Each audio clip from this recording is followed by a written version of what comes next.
सभी को good morning. Class शुरू किया जाए। Yes sir.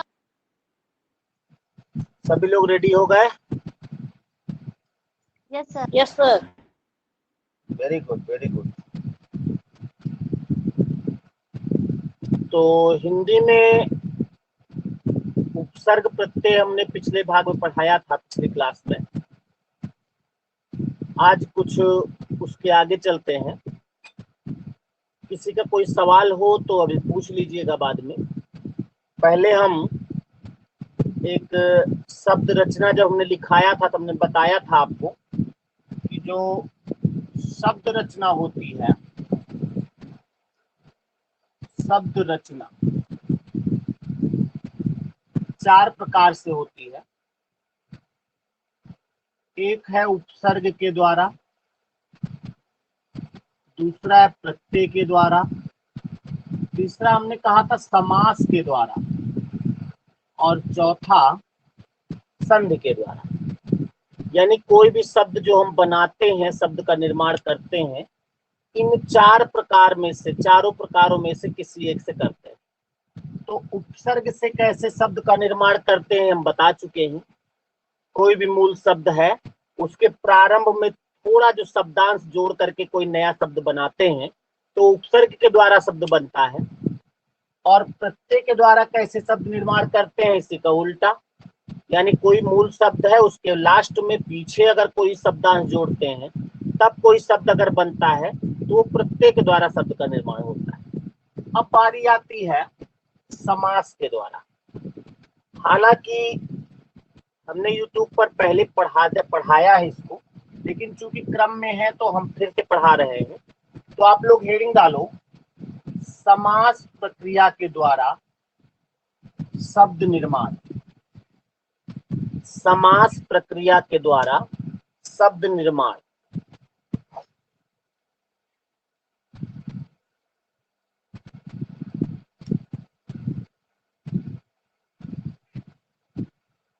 समास प्रक्रिया के द्वारा शब्द निर्माण। देखिए, शब्द का निर्माण कुछ जोड़ के ही होता है। जैसे आपने देखा उपसर्ग में हमने शुरू में कुछ जोड़ा तो शब्द का निर्माण हुआ, नया शब्द बना। प्रत्यय में आपने देखा पीछे हमने कुछ जोड़ा तो नया बना। अब इसमें भी कुछ जुड़ेगा, लेकिन इसमें कुछ अलग से नहीं जुड़ेगा। इसमें 2 मूल शब्द यानी 2 अलग अलग शब्द जोड़कर एक नया शब्द बनाया जाता है। यानी कि हमारे पास 2 शब्द हैं, दोनों को जोड़कर, यानी अगर जुड़ गए वो, अगर कोई भी 2 शब्द अगर आपस में जुड़ करके कोई नया शब्द बनाते हैं तो पक्का जान लो ये समास ही है। उसमें कोई ना कोई समास अवश्य होगा। इसका मतलब ये हुआ कि अगर किसी शब्द में समास ढूंढना है आपको या बताना है तो पहली बात तो उस शब्द में 2 शब्द जुड़े होने चाहिए। अगर अकेला कोई शब्द है तो उसमें कोई समास नहीं होगा। अकेला शब्द होगा तो उसमें कोई समास। आपसे कोई कहे गंगा में कौन सा समास, गंगा में कोई समास नहीं। अगर 2 शब्द जुड़े हैं, लेकिन शर्त है ऐसा नहीं कि दुनिया के कोई भी शब्द हो और 2 जोड़ 2 समास हो जाएगा, नहीं, उनको जोड़ो तो जुड़ जाएं। जैसे मान लीजिए एक शब्द है आटा, दूसरा शब्द है घोड़ा। अब आटा और घोड़ा तो आपस में जुड़ेगा ही नहीं, नहीं जुड़ेगा। तो इसमें जब जुड़ेगा ही नहीं तो कोई शब्द नहीं बनेगा, तो इसमें कोई समास नहीं होगा। लेकिन अगर आटा में हम एक शब्द जोड़ दे चक्की, तो आप दोनों जोड़ के शब्द बना सकते हो क्या, आटा चक्की। इसमें अब 2 शब्द मिल गए हैं तो इसमें 100% अब कोई ना कोई समास होगा। तो ये बात बताने का एक ही उद्देश्य था कि आपका एक माइंड क्लियर हो जाए कि अगर किसी शब्द में समास बताना है तो उसमें पहले ये चेक कर लो कि 2 शब्द हैं कि नहीं। और अगर वो 2 शब्द क्लियर हो गए कि 2 शब्द कौन कौन से हैं, तो पक्का जान लो फिर अभी थोड़ी देर बाद या एक क्लास के बाद आप कोई भी ऐसा शब्द नहीं होगा जिसमें समास ना बता पाओ।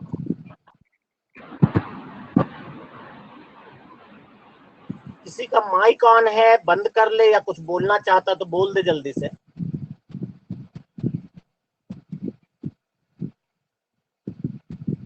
तो अब समास में आगे बढ़, देखिए जो समास, इसका नाम क्यों पड़ा। दो शब्द हैं, एक है सम और एक है आस। दोनों जब जोड़ देते हैं तो बन जाता है समास, सम और आस से। तो सम माने होता है नजदीक, बराबर, पास पास, कुछ भी कह सकते हैं। और आस मीन्स होता है बैठना। एक होता आस, एक होता वास। वास मीन्स क्या होता है, धुलाई करना नहीं, वो वास है, अंग्रेजी में होता है वास मीन्स धुलाई।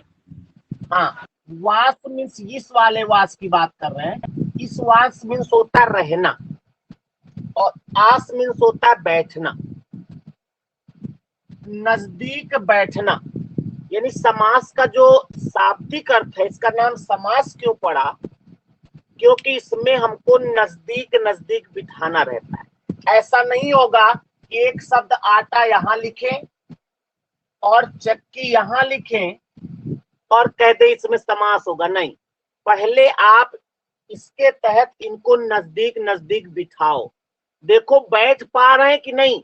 अगर दोनों सकुशल अच्छे से हंसी खुशी आपस में दोनों मिलजुल के बैठ जाएं तो पक्का जान लो उसमें समास होगा। जैसे इसको यहाँ ले जाओगे तो आटा के बगल में चक्की बिठाओगे, बैठ जाएगा। लेकिन अभी हमने जैसे बताया था, यहाँ लिखा हो घोड़ा, अब घोड़ा का ले जाओ हाँक के वहां पर, आटा के बगल में बैठाओ घोड़ा, आटा घोड़ा बैठ पाएगा क्या, पास पास में नहीं बैठ पाएगा, तो उसमें समास नहीं होगा। तो समास का जो शाब्दिक अर्थ होता है वो होता है नजदीक बिठाना। यानी अगर कोई दो शब्द हैं, उनको आप दूर दूर से ला करके नजदीक नजदीक बिठा दिए और वो बैठ गए, तो समझ लो उसमें समास है। इसी प्रक्रिया को समास कहते हैं। समझ में आ गई बात। इस लाइन को लिख लो पहले, तब आगे बढ़ो। लिखो कॉपी में। जो लोग पहले पढ़ चुके हैं, कई बार पढ़ चुके होंगे, वो भी एक जगह कहीं लिख ले। लिखोगे तो क्या होगा, बोरियत नहीं लगेगी, ऊबोगे नहीं आप। लिखते जाओ साथ। अच्छे बच्चों से लिखोगे, हमें उम्मीद है। देखो बहुत लोग पुराने बच्चे, लेकिन इस ग्रुप में पुराने बच्चों में से वही पढ़ रहे हैं जो अच्छे बच्चे हैं और तेज है, पहले से तेज थे लेकिन फिर भी देखो कंटिन्यू पढ़ रहे हैं। यही तो क्वालिटी होनी चाहिए। क्वेश्चन लिखो। समास दो शब्दों से मिलकर बना है।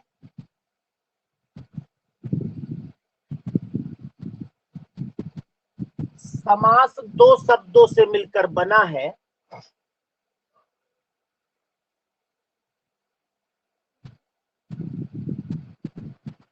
समास दो शब्दों से मिलकर बना है।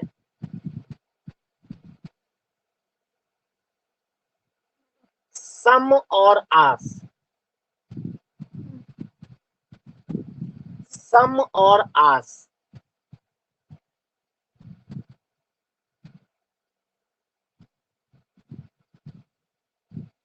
जिसमें सम का अर्थ होता है, जिसमें सम का अर्थ होता है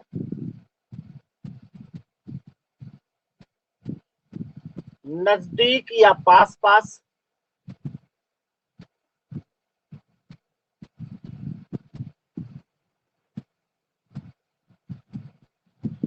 नजदीक या पास पास, तथा आस से तात्पर्य, तथा आस से तात्पर्य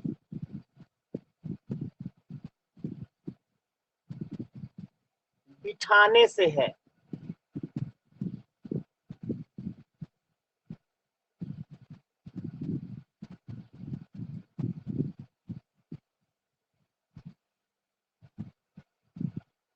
इस प्रकार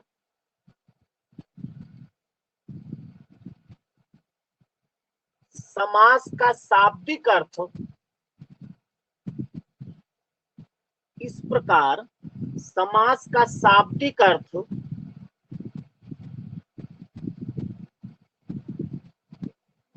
नजदीक बिठाना होता है। समास का शाब्दिक अर्थ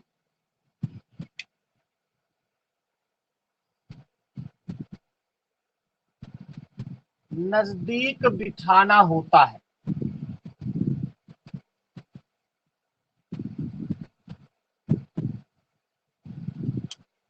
तो अगर आपसे पूछा जाए समास का शाब्दिक अर्थ क्या होता है, तो क्या होगा? नजदीक बिठाना। अब एक चीज और समझना है, समास का अर्थ क्या होता है। समास का अर्थ अगर पूछे तो समास का अर्थ होता है संक्षेप करना। संक्षेप मतलब उसको छोटा करना। तो समास के तहत संक्षेप कैसे होता है? कोई भी दो शब्द हैं, कोई भी, जैसे मान लिया एक शब्द दिया है काला। अब ये काला शब्द है, इसका अर्थ अभी सीमित नहीं है कितना काला, कुछ भी कह सकते हैं आप काला। काला नहीं दूसरे समझो। जैसे मान लिया लिखा है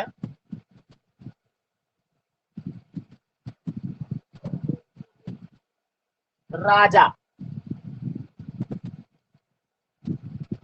अब राजा हमने कह दिया, तो राजा जो शब्द है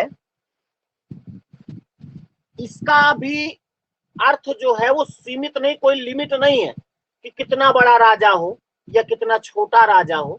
आप कह सकते हो राजा कौन सा राजा है, कितना भी बड़ा राजा हो सकता है। राजा मतलब वही किंग वाली बात कर रहे हैं, क्योंकि राजा बहुत सारे होते हैं। एक अरे छोड़ो, बहुत सारे राजा होंगे, राजा वही किंग। अगर हम कहते हैं राजा है, तो राजा से आप क्या अंदाजा लगाओगे? पता नहीं कितना बड़ा राजा हो। और अगर हम लिख दें दूसरा शब्द रानी, रानी भी क्लियर नहीं। अगर इन दोनों को जोड़ के हम लिख दें राजा रानी, तो अब थोड़ा सा अर्थ इसका संकुचित हो रहा है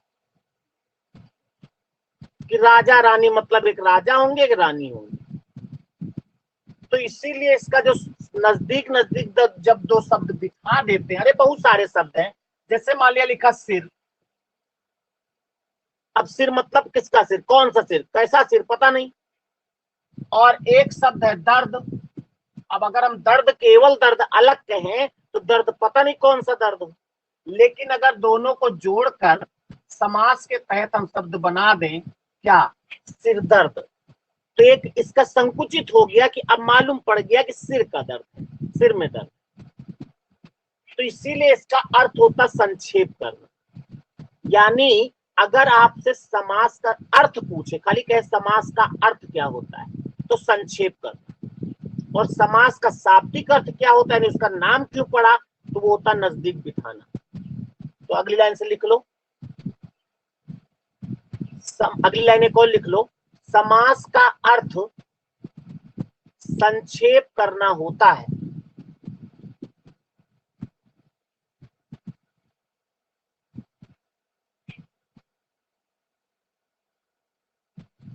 समास का अर्थ संक्षेप करना होता है।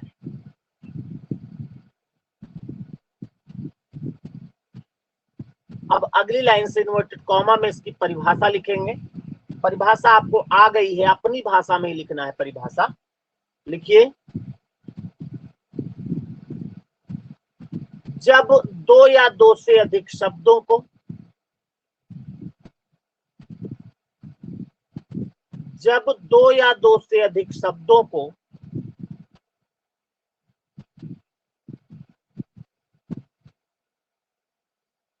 पास पास लाकर, पास पास लाकर एक नए शब्द का निर्माण करते हैं, एक नए शब्द का निर्माण करते हैं जब दो शब्दों को पास पास लाकर एक नए शब्द का निर्माण करते हैं तो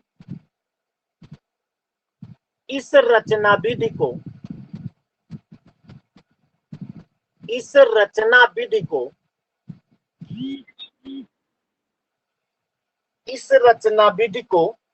समास रचना कहते हैं। क्या सर? इस रचना विधि को समास रचना कहते हैं। सर समझ में नहीं आ रहा, इस रचना विधि को समास रचना कहते हैं।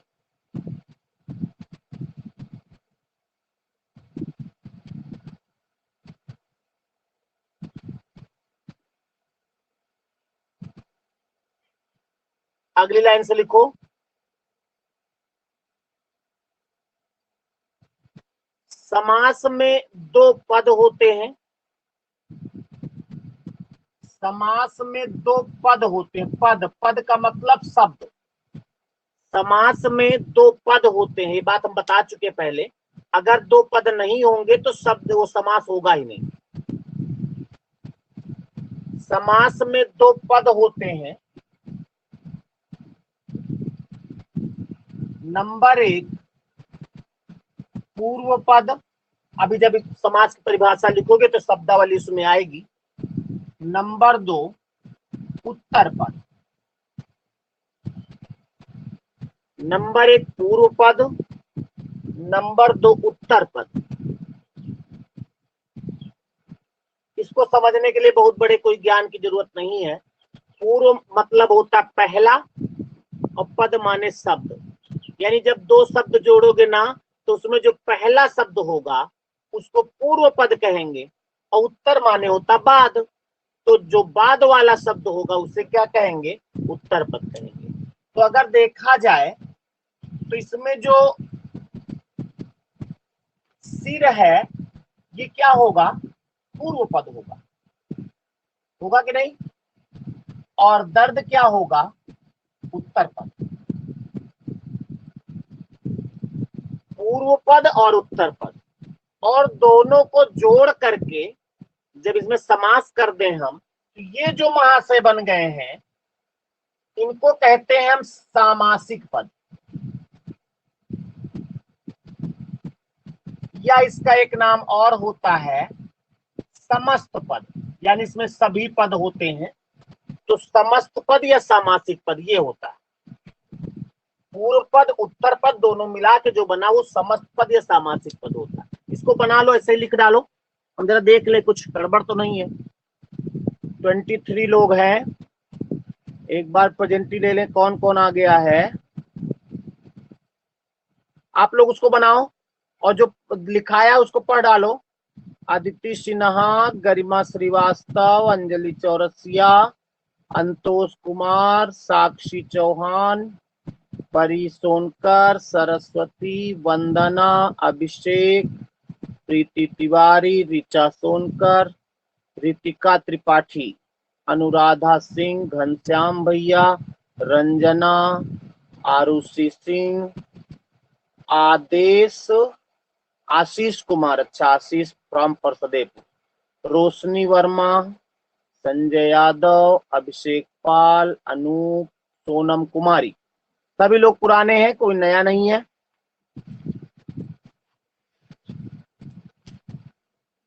मिटा दे इसको भाई। Yes sir.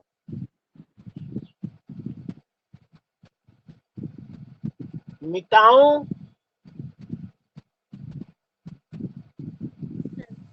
Yes sir. जब तक आप लोग बोलेंगे नहीं हम नहीं मिटाएंगे। ठीक है, अब मिटा रहे हैं। मिटाने से पहले एक चीज समझ लें। अब इसके बाद एक प्रक्रिया और आपको समझनी है, इसी में समझा देंगे इसलिए नहीं मिटाएंगे। एक प्रक्रिया होती समास विग्रह।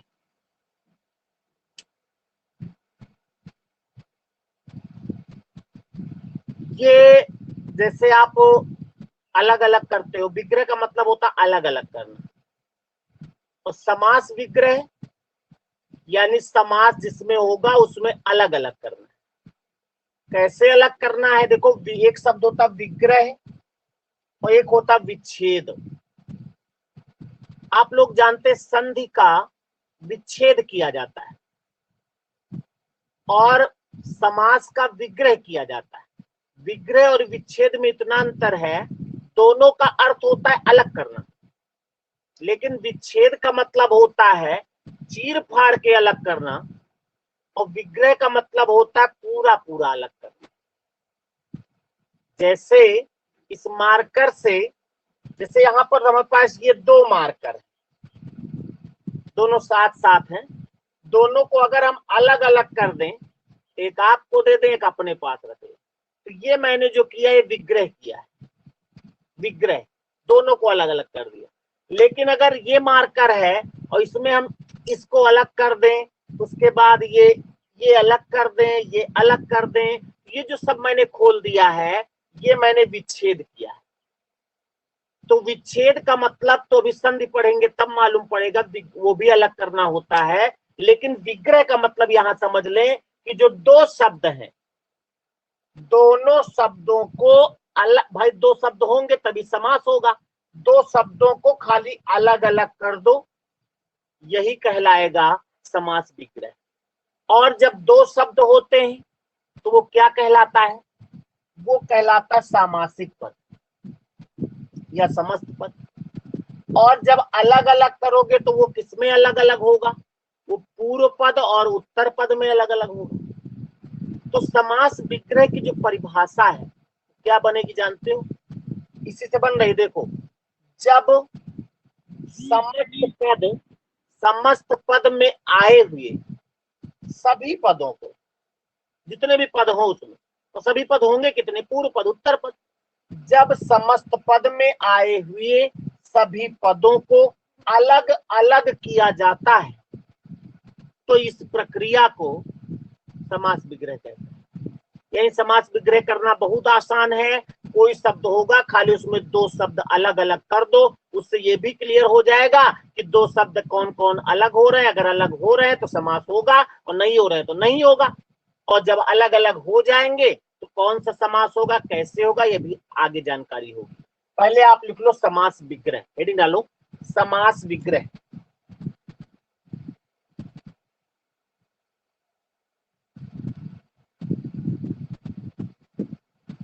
समास विग्रह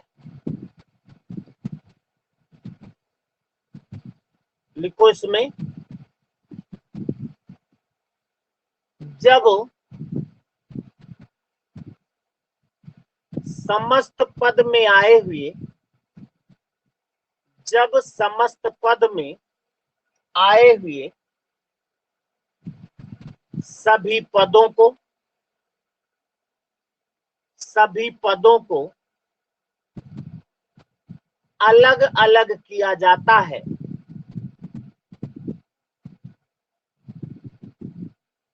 अलग अलग किया जाता है, तो इस प्रक्रिया को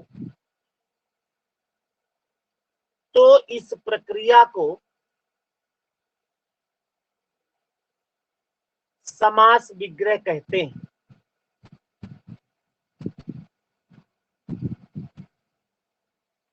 तो इस प्रक्रिया को समास विग्रह कहते हैं। परिभाषा जो मैंने लिखाई है ध्यान दो, कह रहा जब समस्त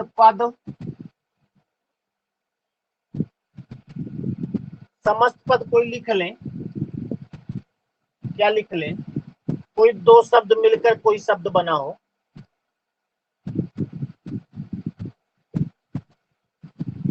एक शब्द बना राजधर्म, ये समस्त पद है कि नहीं? है ना? इसके दोनों पदों को अलग अलग कर दें बस, इधर होगा राज, इधर होगा धर्म। इसमें जो राज है ये क्या है? ये पूर्व पद है पहले वाला, और धर्म क्या है, उत्तर पद। तो ये जो है यही समास विग्रह है, यही मैंने आपको लिखाया है। जब समस्त पद में आए हुए सभी पदों को, सभी का मतलब दो ही होते हैं तो सभी तो कहलाएंगे, सभी पदों को अलग अलग किया जाता है तो उसे समास विग्रह कहते हैं। तो आपसे समास विग्रह अगर अभी करवाएंगे हम तो कर लेंगे ना, बहुत सरल है, कोई नियम सूत्र नहीं लगना, बस खाली अलग अलग करना है। बस इसको उसी के नीचे बना लो, थोड़ा अच्छा लगेगा। इसको ऐसे ही बना लो जल्दी से।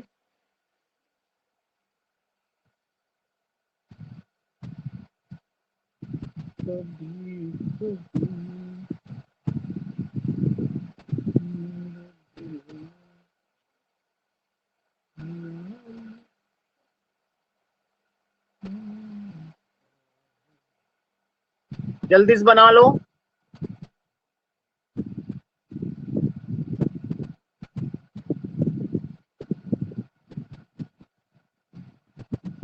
आज राम केवल नहीं पढ़ रहे हैं लग रहा है। राम केवल है क्या?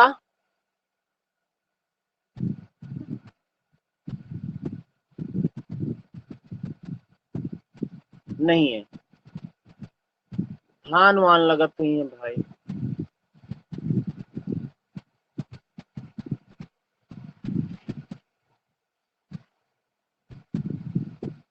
मिटा दें?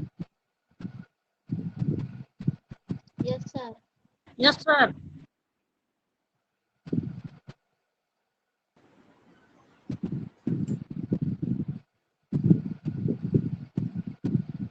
अंतोष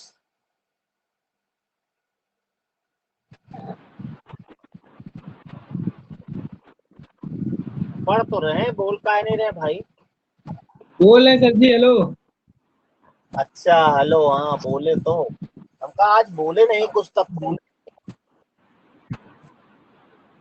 अब आगे इतना हो गया है, अब आपको समास में हम आगे ले चल रहे हैं। अब लिखना है आपको समास के प्रकार, तो लिखो समास के प्रकार।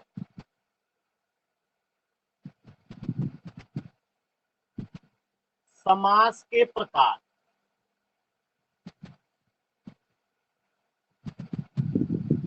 लिखो समास मुख्यतः 6 प्रकार के होते हैं।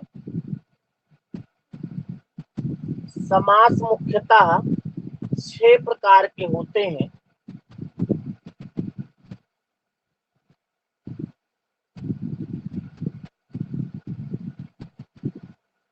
आप लोग वैक्सीन लगवा लिए कि नहीं? वैक्सीन सभी लोग लगवा लें, किसी भी के कहने में और किसी के उसमें ना हो। वैक्सीन लगवा करके, और लगवाना ही बहादुरी नहीं है, उसका जो कार्ड मिलता है उसको रखना है, साथ में जो सर्टिफिकेट उसका एक अपलोड होता है उसको भी आपको निकाल लेना है। पहली डोज का जैसे लगवाओगे, पहली डोज का सर्टिफिकेट निकल आएगा ऑनलाइन, और दूसरी डोज की डेट उसमें रहती है। दूसरी डोज लगवाने के बाद पूरी तरह सर्टिफिकेट आपके पास रहेगा, क्योंकि आने वाले समय में कार्ड की और सर्टिफिकेट की जरूरत पड़ सकती है कहीं भी कभी भी। तो इसको आप जरूर कर लें, वैक्सीन तो जरूर लगवा लें। तो समास मुख्यतः 6 प्रकार के होते हैं। अब वो 6 प्रकार हम बोल रहे हैं। अच्छा हाँ, आप लोग लिख भी सकते हो, तो जिनको जिनको आता है पहले 6 लिख डालो जल्दी से। हम नहीं लिखेंगे अभी, पहले आप लिखो बिना देखे जल्दी से। और जिसको नहीं आता है वो थोड़ा रुके, थोड़ा दिमाग पे जोर डाले, अभी हम बता रहे हैं।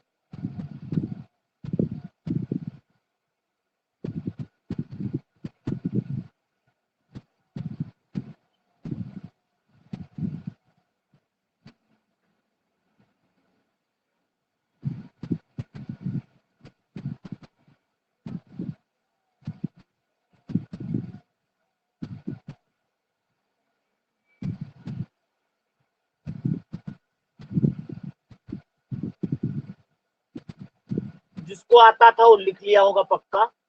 अब हम बोल रहे हैं, पहले बोलेंगे आप लिखेंगे, फिर हम बोर्ड पर लिखेंगे, आप मैच करेंगे। देखते हैं आप गलत लिखते हो कि सही लिखते हो। पहला लिखो तत्पुरुष समास।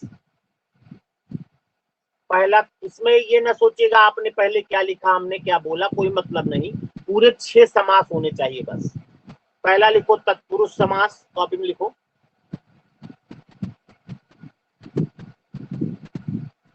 दूसरा लिखो कर्मधारय समास।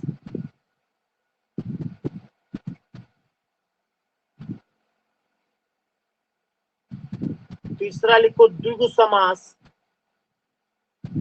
द्विगु।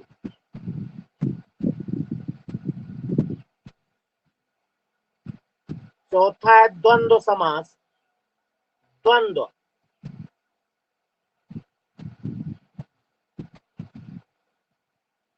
पांचवा है बहुब्रीहि समास, बहुब्रीहि।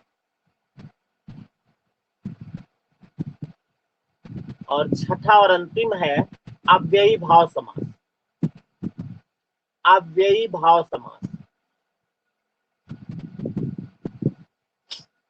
इसमें कोई पहला नहीं होता, कोई आखिरी नहीं होता, सब अपने आप में स्वतंत्र हैं। चाहे आप पहले कर्मधारय पढ़ लो बाद में बहुब्रीहि पढ़ो, चाहे पहले बहुब्रीहि पढ़ लो बाद में अव्ययी भाव पढ़ो, चाहे पहले अव्ययी भाव पढ़ लो तत्पुरुष बाद में पढ़ो, इसको कोई मतलब नहीं, सब अपने आप में स्वतंत्र है। हम बात ये इसलिए बता रहे हैं क्योंकि मान लिया बुक उठाओ, उसमें पहले लिखा हो अव्ययी भाव समास, हमने लिखाया पहले तत्पुरुष समास, तो आप सोचो क्रम गड़बड़ है, क्रम नहीं होता इसमें। अब आप लोग लिख लिए, अब हम भी लिखते हैं, आप अपना मैच कर लीजिएगा स्पेलिंग सही लिखा है कि नहीं, वर्तनी सही होनी चाहिए। ये हमने इसलिए किया क्योंकि वहां पर कभी कभी तत्पुरुष ही 4 तरीके से लिख के आ जाता है, कौन शुद्ध है बताना होता है। तो तत्पुरुष जो है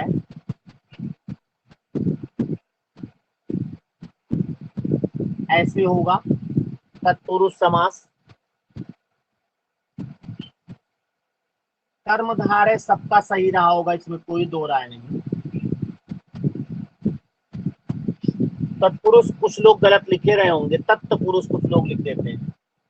उसके बाद है द्विगु समास, ऐसे लिखा जाएगा द्विगु। द्वंद्व लगभग लगभग सभी लोगों ने गलत लिखा होगा पक्का, कुछ लोग जो पहले पढ़ चुके हैं वो सही लिखे होंगे। द्वंद्व ऐसे लिखा जाएगा, दोनों द्वा होंगे, द्वंद्व होता है द्वंद्व। उसके बाद जो बचा है बहुब्रीहि, बहुब्रीहि भी आप लोग हो सकता गलत किए हो। अगर गलत किया है, देखिए हम चाहते तो पहले लिख देते, आप लिख लेते, लेकिन गलत करके जो सही करता है फिर कभी नहीं गलत करता, इसीलिए हमने गलत करवाया आपसे। बहुब्रीहि ऐसे लिखा जाएगा, ये जरूर वर्तनी में आ जाता है कभी कभी। और छठा तो सभी लोग सही लिखे होंगे, अव्ययी भाव समास। ये 6 समास हैं, इन्हीं 6 समासों को आपको पढ़ना है, विधिवत पढ़ना है। और अगर 6 समास आप बिना ऑप्शन किए, बिना कोई ये को छोड़े पढ़ लिए ना, तो फिर विश्वास मानो, ये ज्यादा नहीं तो अनुभव बता रहा है कि पेपर में कोई सवाल आएगा तो फिर आपसे गलत होने की उसकी औकात नहीं है। लेकिन बशर्ते एक भी अगर छूट गया इसमें, तो फिर पेपर में वो जो छूटा है ना उसी सवाल आता है। इतना पढ़ो, लेकिन फिर भी पेपर में वो आता है जो नहीं पढ़ा होता है। तो इसलिए अगर इसमें से एक भी आपका छूटा तो पेपर में जो समाज से सवाल आएगा ना वो उसी समाज से आएगा। ये 6 समास आपको पढ़ने हैं और हम प्रयास करेंगे कि आपको एक दिन में एक समास अवश्य बता दें, है ना। तो कुछ समास बड़े हैं, जैसे तत्पुरुष है, बहुब्रीहि है, अव्ययी भाव है, बाकी टाइम कम लेंगे। तत्पुरुष में थोड़ा ज्यादा टाइम लगेगा, तो तत्पुरुष बड़ा समास है। तो ये 6 समास आपको पढ़ने हैं। और अब आप हेडिंग डालो तत्पुरुष समास, मिटा दे इसको।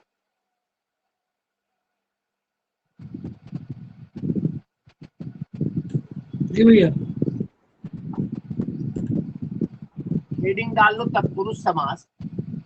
और हम चाहेंगे कि एक बार आप कॉपी के पीछे पन्ने में 6 समासों के नाम एक बार बिना देखे लिख डालो फिर से। कभी कभी आता है निम्न में से कौन समास नहीं है, जल्दी से लिख डालो, स्पेलिंग देखो सही होती कि नहीं। फिर से पीछे लिख डालो कॉपी के पीछे पन्ने में छैयो समास, जल्दी से। आपसे भी कहा है, देख रहे हो, लिख डालो।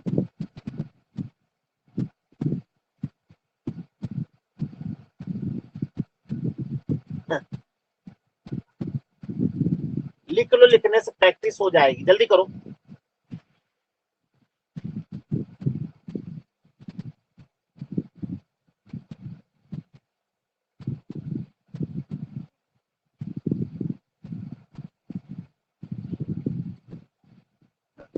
शालिनी बहुत देर में आई हो भाई। शालिनी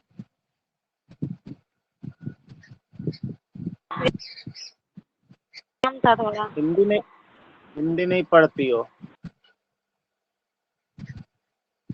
और कौन आया? अब 26 लोग हो गए भाई। आरती आदत पहले से है। वंदना, अमन राठौर, आज देर हो गई तुमको। ये थोड़ा देर हो गया। कोई बात नहीं, कोई बात नहीं।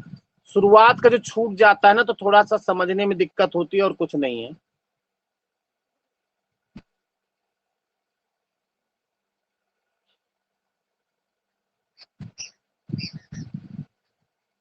और कौन बाद में? अभिषेक यादव, ये भी देर में आए हैं आज। अभिषेक यादव कहाँ थे भैया? नहीं भैया पढ़ रहे हैं। नहीं, देर में आए हो, पढ़ तो रहे हो, देर में आए हो आज।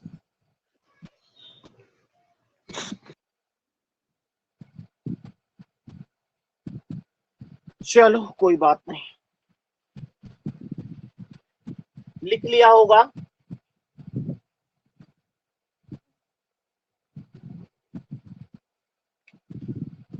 अब आपको हेडिंग डालना है तत्पुरुष समास, और इस पे चर्चा जो है हम अगले क्लास में करेंगे अच्छे से, ताकि तत्पुरुष पूरा क्लियर हो जाए और आपके मन में एक उत्कंठा रहे कि अब अगले क्लास में हमें तत्पुरुष पढ़ना है। तो आप चाहो तो किताब से भी देख सकते हो, तो और समझ में आ जाएगा अच्छे से। हालांकि किताब वाली चीज हम लिखाएंगे नहीं।